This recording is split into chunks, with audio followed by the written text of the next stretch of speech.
लेकी महुआ पितो काजे तरस ले।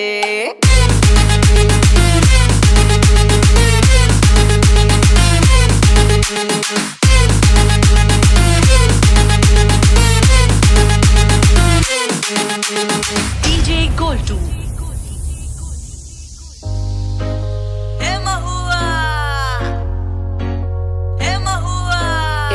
आइग बनन ऊपरे बरस ले लेकी महुआ पितो काजे तरस ले।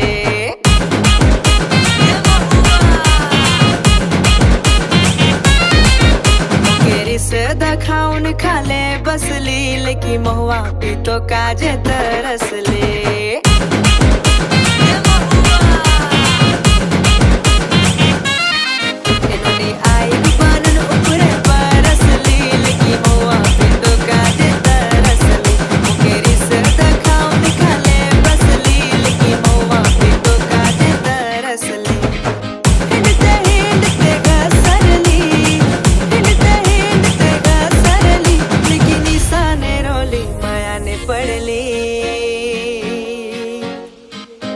पानी मुंड चौपर ले बढ़ली लेकी महुआ पितो काजे तरस ले।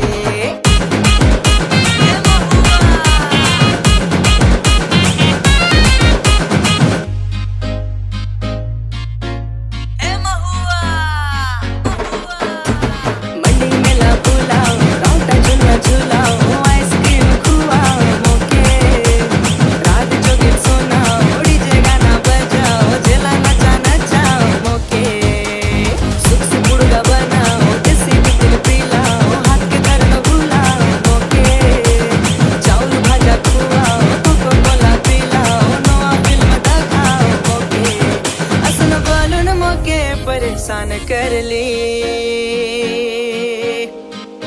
गोटुक सरली दूसर बोतल के धर ली लेकी मातुन गेली हंगामा कर